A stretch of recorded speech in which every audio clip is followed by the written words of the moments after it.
Bom, irmãos, como foi colocado aqui hoje, a Conferência de São José do Rio Preto ela tem um toque especial, né? Realmente é muito bom.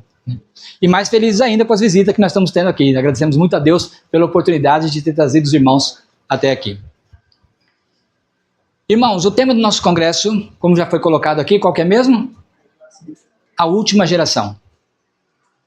E existe um conflito teológico, né?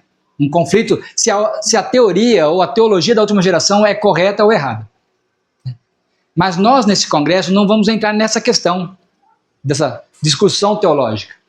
O que nós vamos apresentar aqui é o caráter da última geração, a profecia que faz referência a ele, os 144 mil, e as promessas que são feitas a eles. Porque se essa teologia é certa ou errada, não importa. Mas uma coisa é fato, né? Vai existir uma última geração. Vocês concordam? Quando Jesus voltar, independente da teologia, né, se está certo ou errado essa doutrina, mas quando Jesus voltar, ele vai encontrar uma última geração de jovens, uma última geração de adultos e de idosos. Outra coisa que é fato é que a nossa geração, se não for a última, é a que chegou mais perto da última, né? Mas eu particularmente acredito que essa geração é a última geração da humanidade. Por tudo que tem acontecido, pelas profecias que nós conhecemos e pela agitação que o mundo está. Né?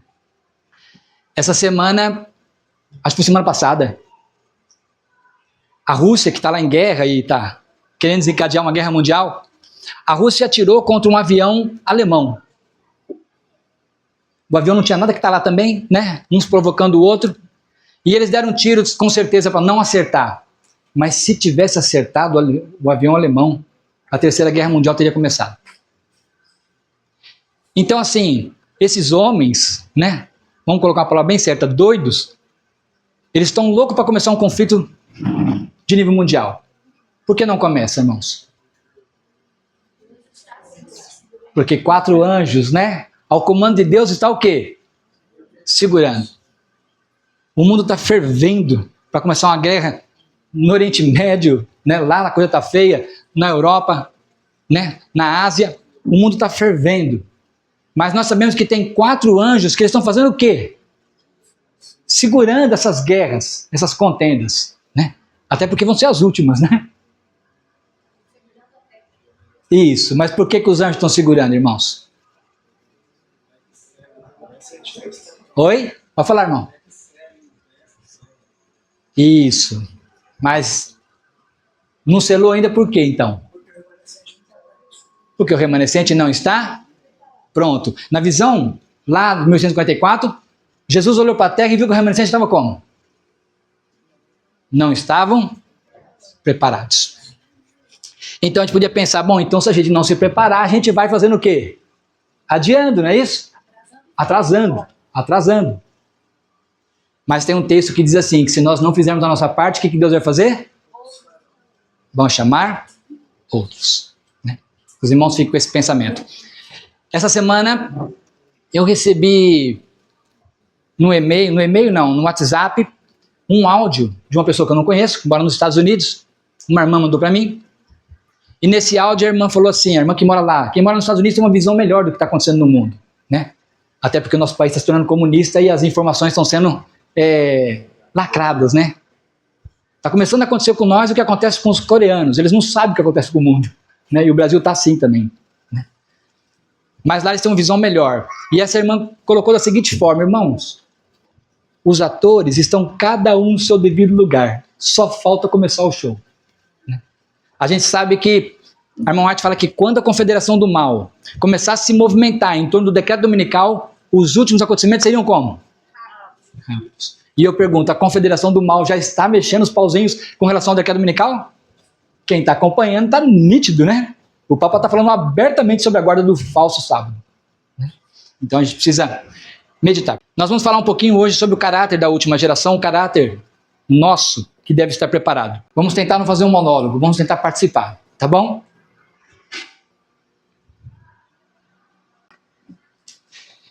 Quando nós falamos em justificação pela fé, ou em perfeição de caráter, santidade, né?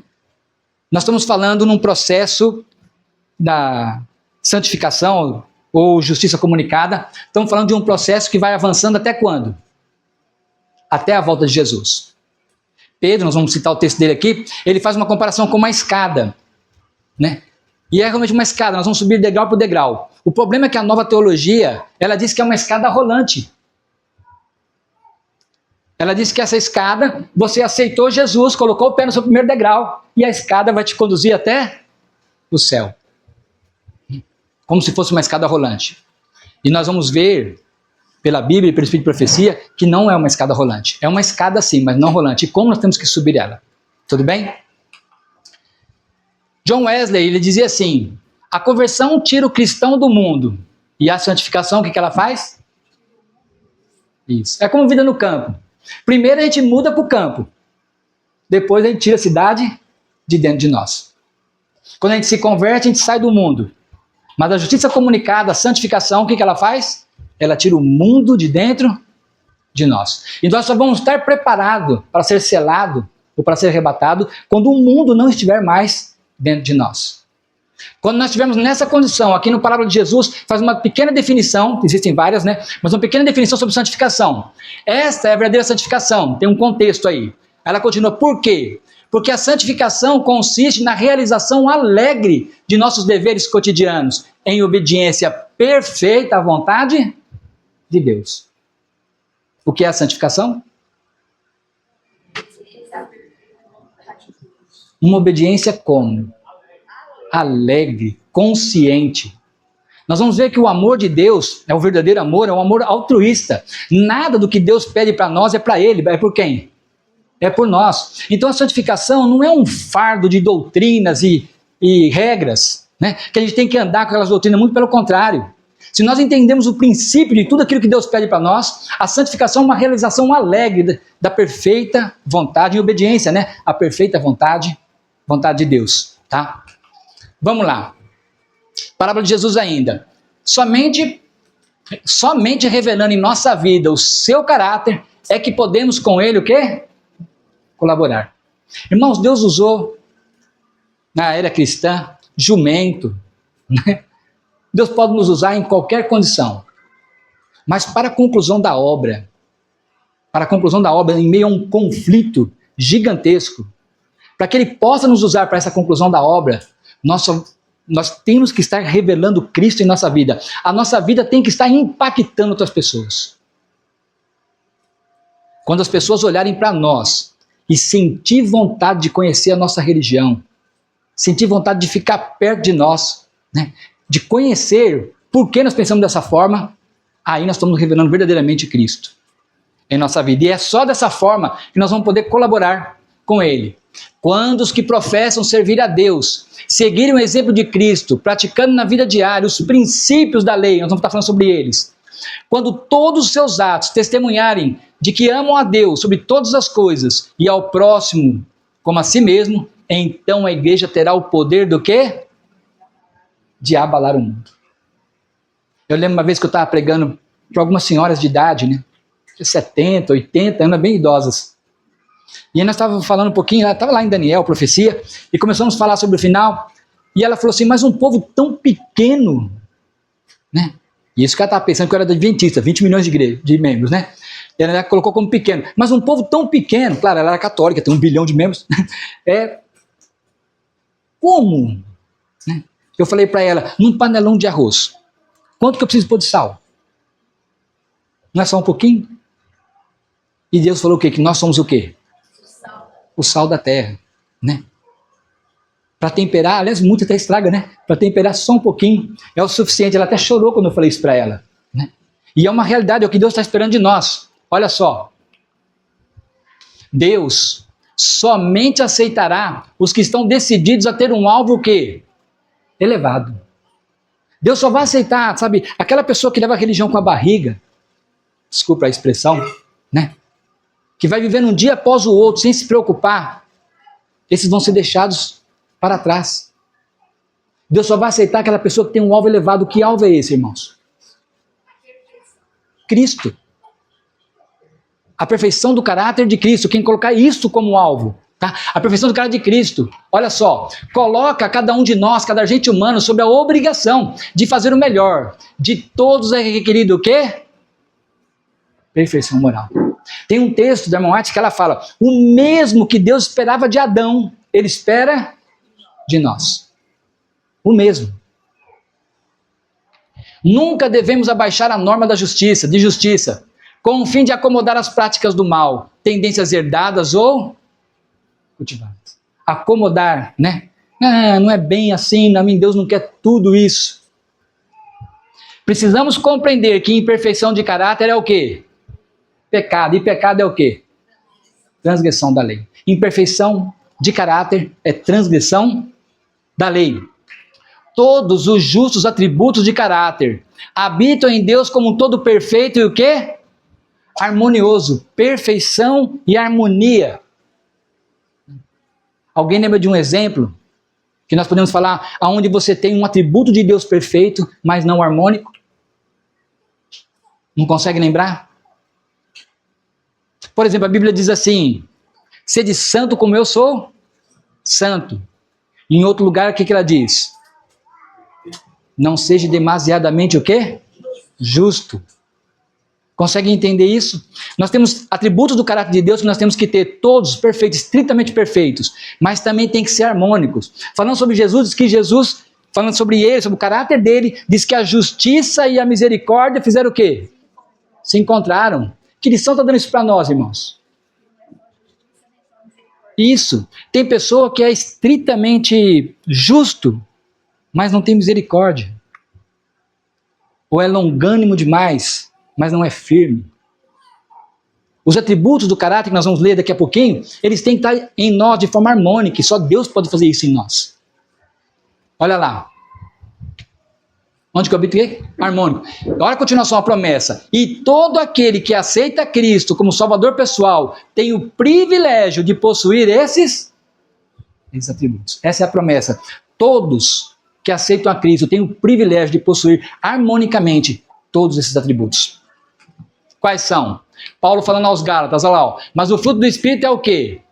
Amor, alegria, paz, longanimidade, benignidade, bondade, fé, mansidão e domínio próprio, temperança. Quando ele escreveu aos Colossenses, são vários textos, olha, ó, amados, que nós tenhamos nas entranhas da misericórdia, benignidade, humildade, mansidão e longânimos, né, longanimidade.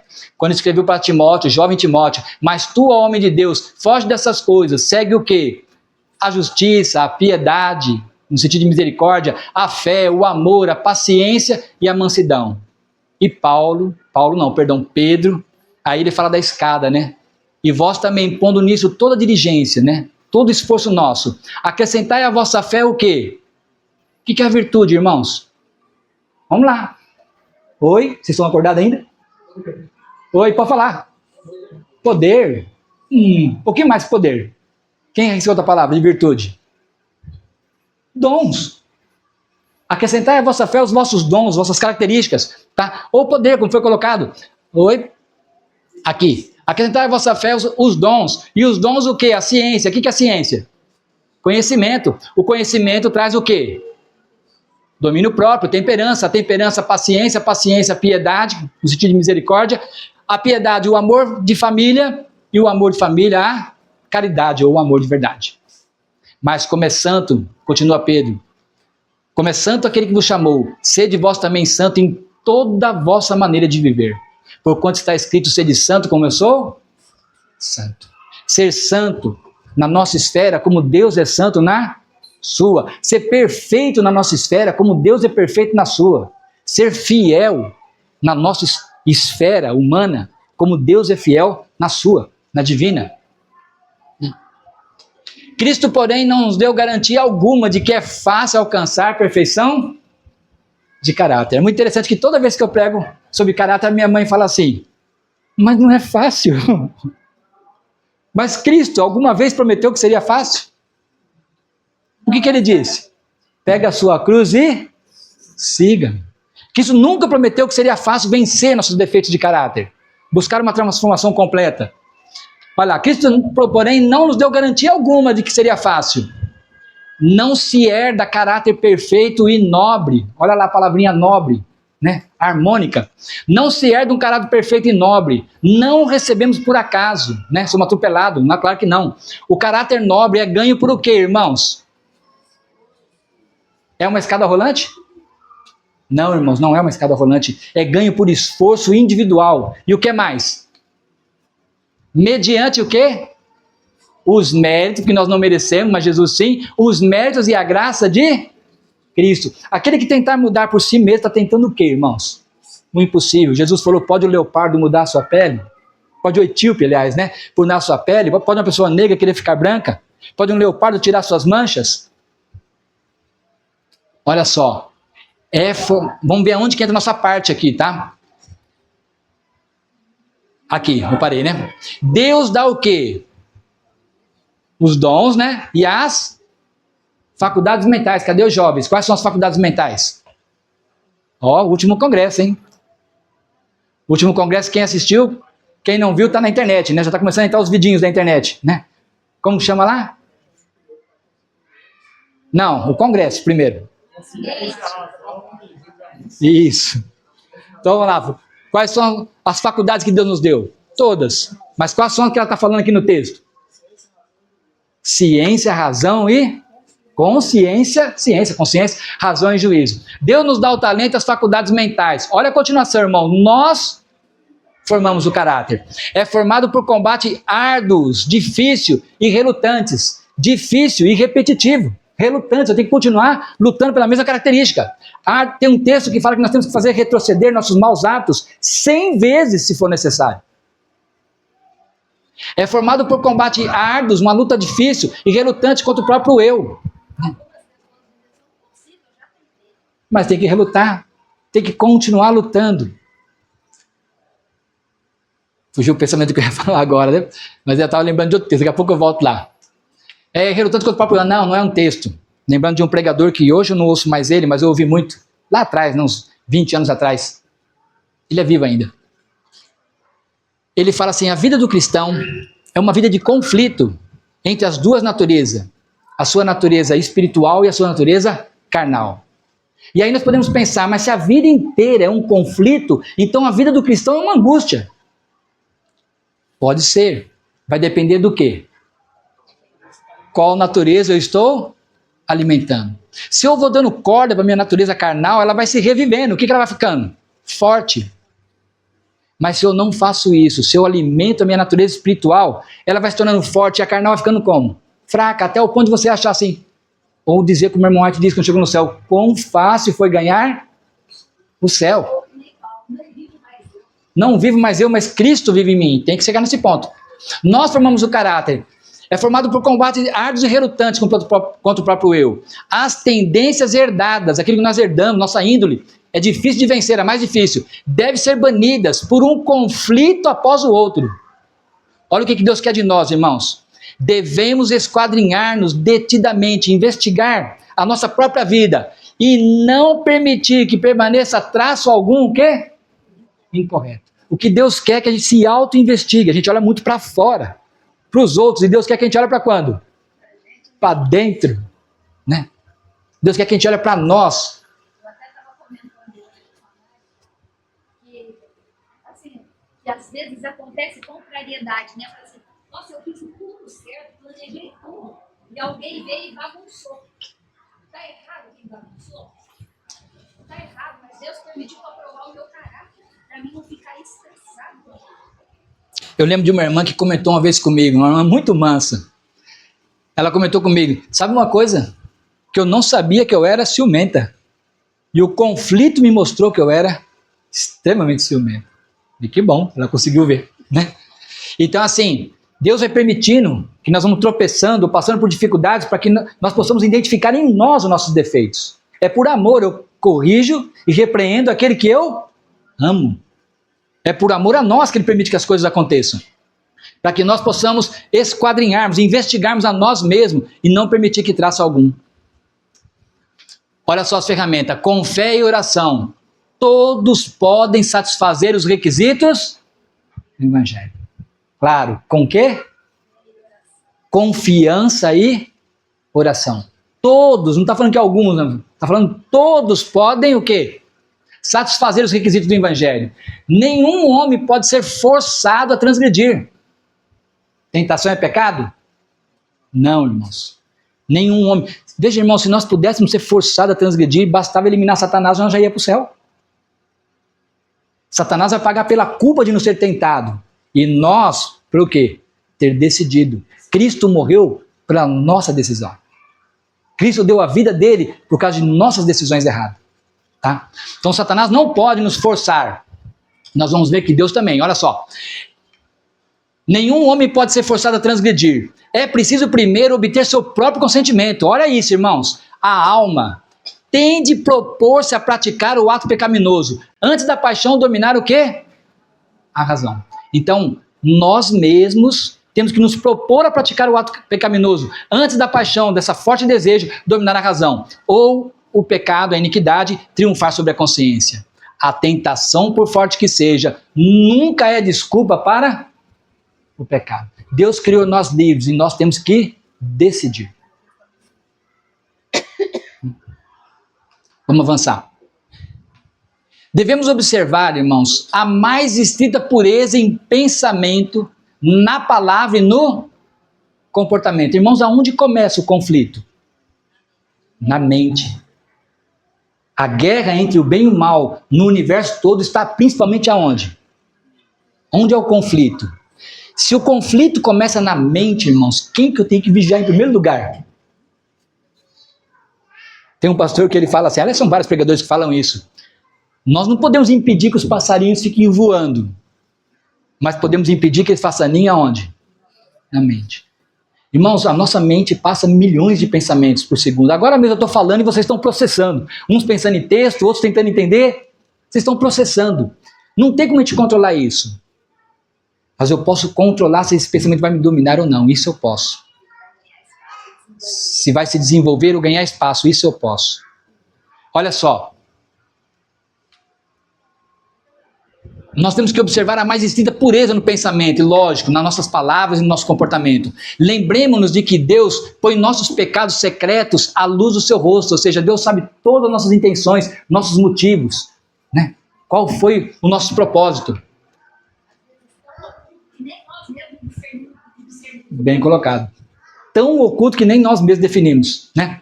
Mas olha isso aqui, irmãos. Há pensamentos e sentimentos. Pensamentos ruins e sentimentos ruins, tá? Sugeridos e despertados por quem? Satanás sopra em nós pensamentos e até sentimentos.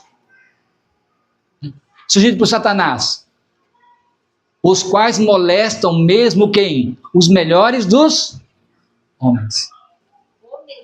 O melhor dos homens, né?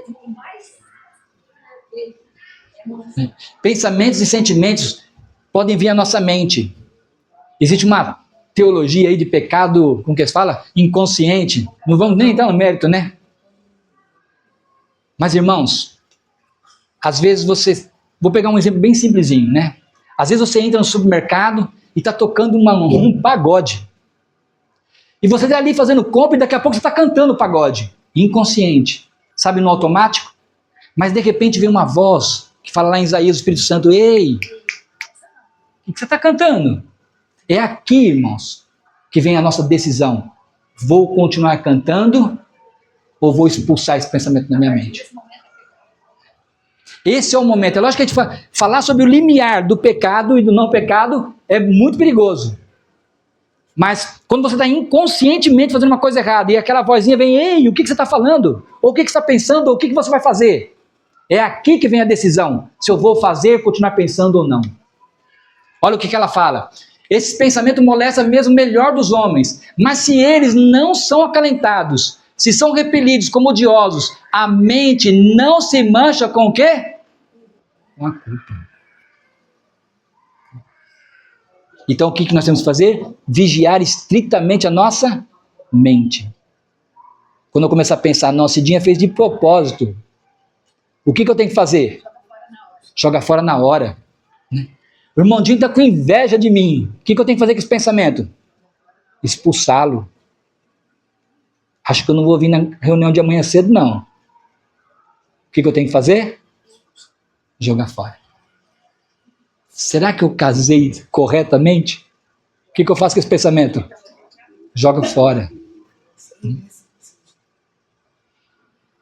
Não se mancha com a culpa. Ninguém diga, não posso corrigir meus defeitos de caráter, está no parábola de Jesus. Se chegares a essa decisão, certamente deixareis de alcançar o quê? Eterno. Ninguém diga, não, eu não consigo. Se você chegar a essa conclusão que você não consegue, pode saber, você pode deixar a vida eterna? Isso. Vamos chegar lá, irmã. Olha só, aonde está a dificuldade, irmãos? A impossibilidade está em nossa própria o quê? Vontade. Quando Jesus disse para o aleijado, levante, pega a tua cama, levante e anda. O aleijado podia dizer assim, calma. Faz 40 anos que eu sou aleijado, também não é assim, também vai levantando. Não poderia dizer? Mas o que o aleijado fez? Se o senhor me curar, não estou sentindo nada. Percebe que ele poderia ter argumentado? Mas ele confiou, ele olhou, Jesus falou olhando para os olhos dele, ele confiou e se apegou à promessa. Quem curou ele? Ele não fez nada. Quem curou ele foi Deus. Mas a decisão de levantar foi de quem? Foi dele. É a decisão que Deus está esperando de nós, irmãos. É a decisão. É como o pai lá falou, eu quero, né? A impossibilidade está na própria vontade. Se não quiserdes, não vencereis. Olha a dificuldade, irmãos. A dificuldade real vem da corrupção de um coração não santificado. Como é o nosso coração?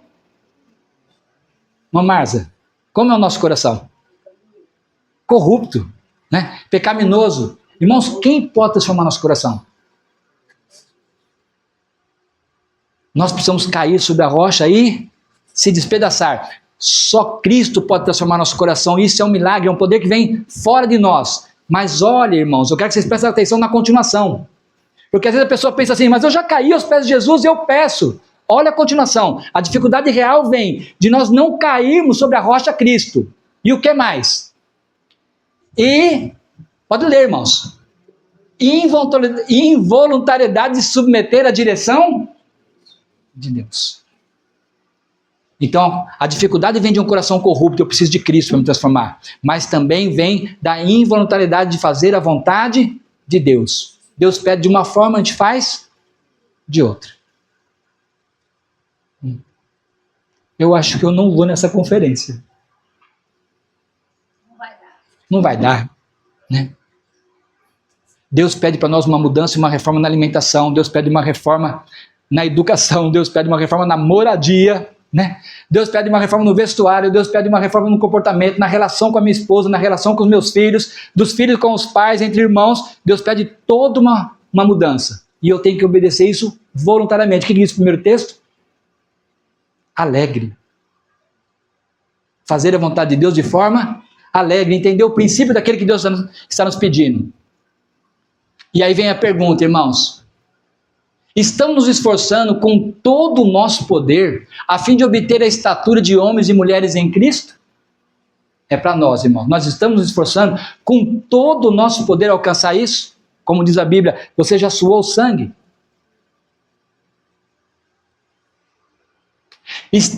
Estamos em busca de sua plenitude, sempre em direção ao alvo estabelecido para nós, a perfeição do seu caráter, nós estamos? Olha a promessa, quando, irmãos, não o indivíduo, reparem isso, quando o povo do Senhor alcançar esse alvo, ele será selado aonde?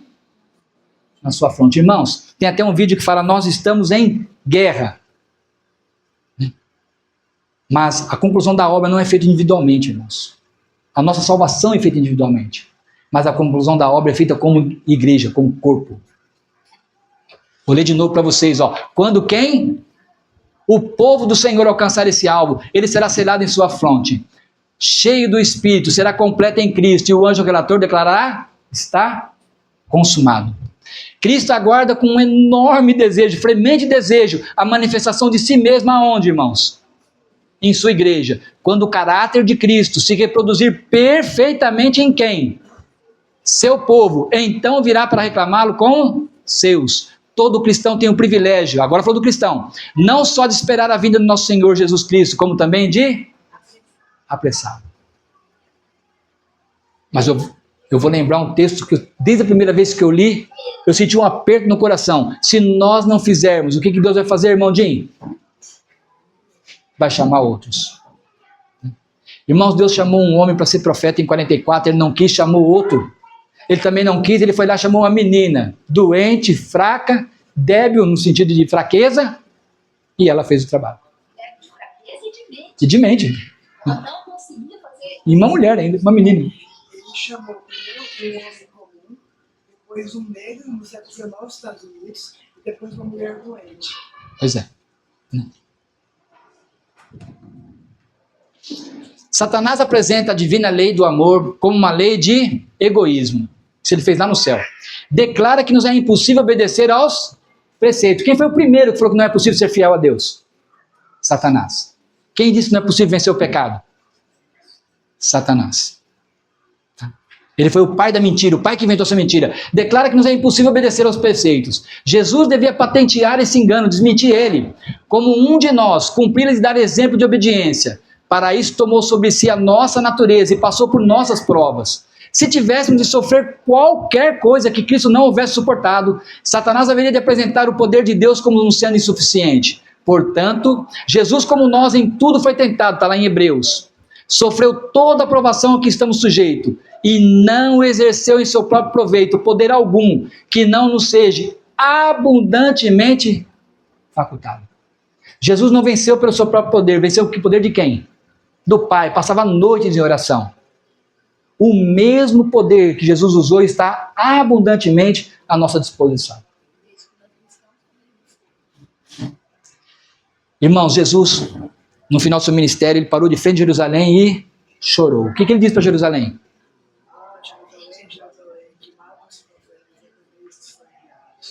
O que ele faz com nós hoje? Jesus veio e passou uma vida nos dando exemplo. Pagou pelo nosso pecado e nos dá poder para vencer. O que mais ele pode fazer por nós?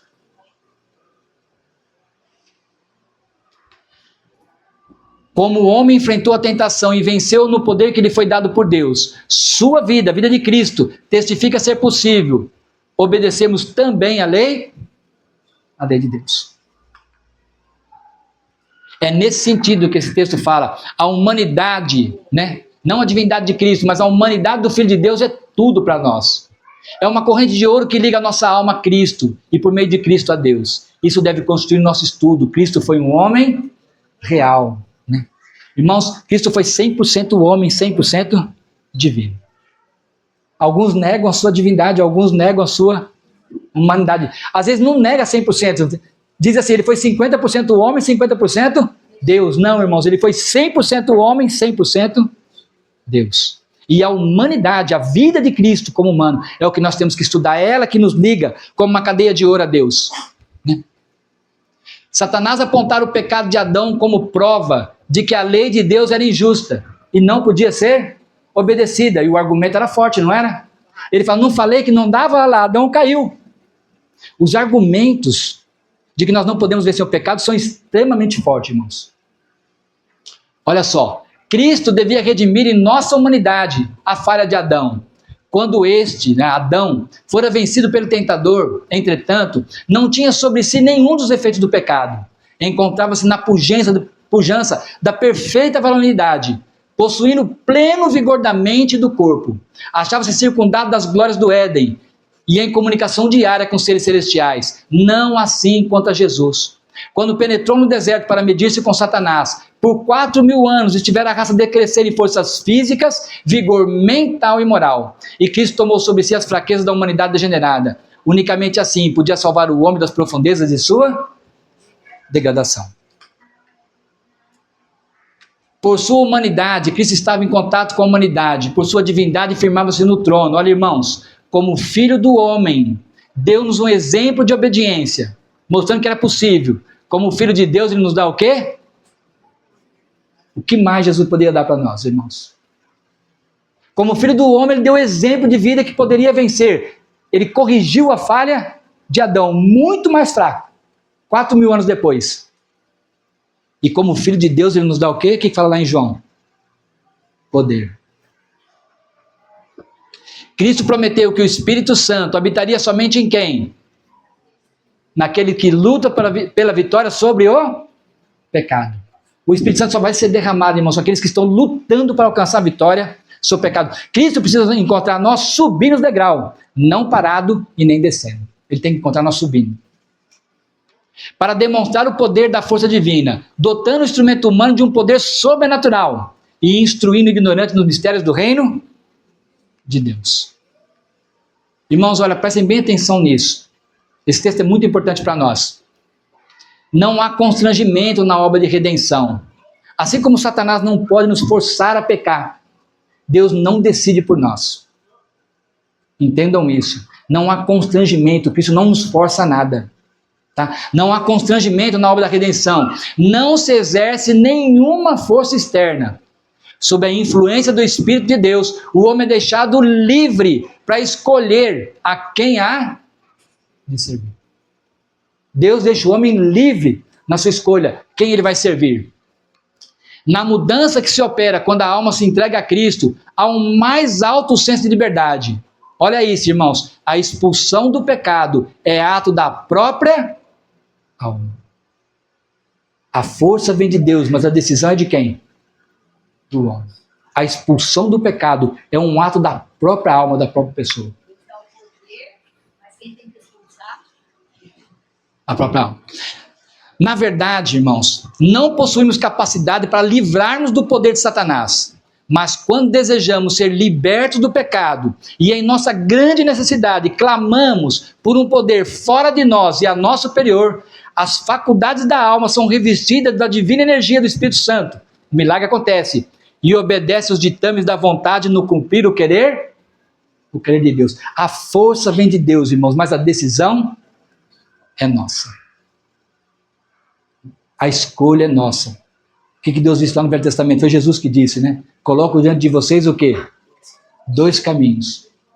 O caminho da vida e o da morte. Aconselho que vocês sigam o caminho da vida. Desde a hora que a gente acorda de manhã, nós temos sempre 2 opções. Eu oro ou não oro? Eu agradeço o alimento ou não agradeço? Eu como aquilo que Deus deixou para mim ou como o que o ser humano inventou? Percebe? É o dia inteiro tomando pequenas decisões.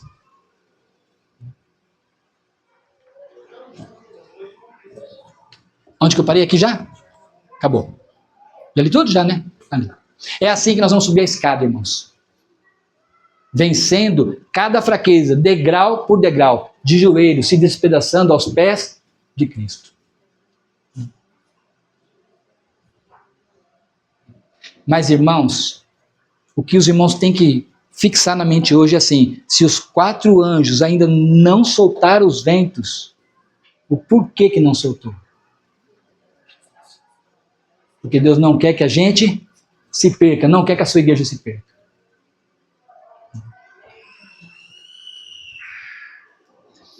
Esse texto foi escrito em 1860 e alguma coisinha.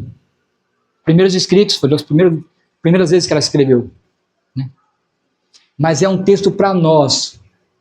Foi um texto especialmente escrito para nós. Presta atenção no texto, irmãos. Olha só. O tempo está quase terminando. É uma realidade ou não? O que os irmãos acham? Irmãos, não precisa nós falarmos sobre isso. Os mundanos estão falando. O tempo está quase terminando. Aí ela pergunta: refletis como deveis a amorável imagem de Jesus? A nossa vida está impactando a vida de outras pessoas? As pessoas estão querendo ficar perto de nós ou longe? Ou não faz a menor diferença se nós estamos lá ou não?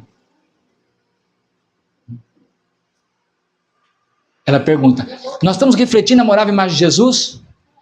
Foi-me indicada então a terra, e ela tem uma visão, e vi que tinha de haver uma preparação por parte daqueles que nos últimos tempos abraçaram a terceira mensagem angélica.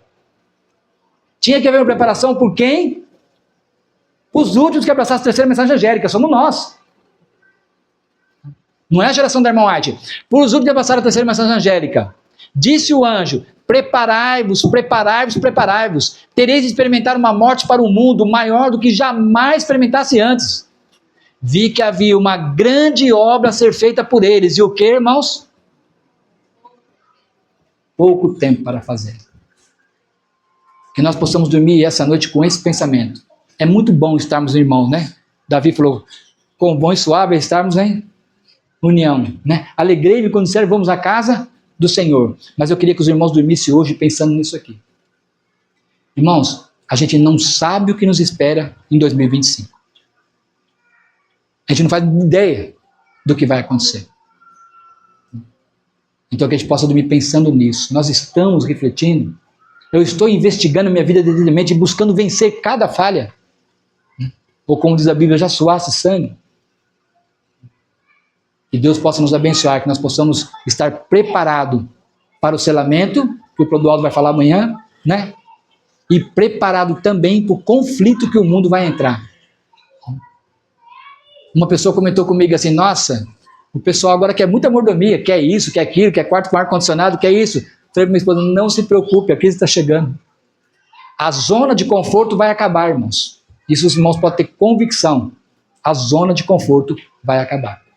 Que ela possa nos encontrar preparados. E só para os jovens, a Irmã White, quando ela fala da estrada da santificação, ela fala que Deus observa lá do alto o sofrimento do cristão que está subindo e dá ordem aos seus anjos para que desçam até ele para ajudar ele a subir nas montanhas. Isso. O que Jesus está observando é isso. Nós estamos subindo, parado ou descendo. Que ele possa nos encontrar como? Subindo na escada. Amém? E ajudando o outro. Amém?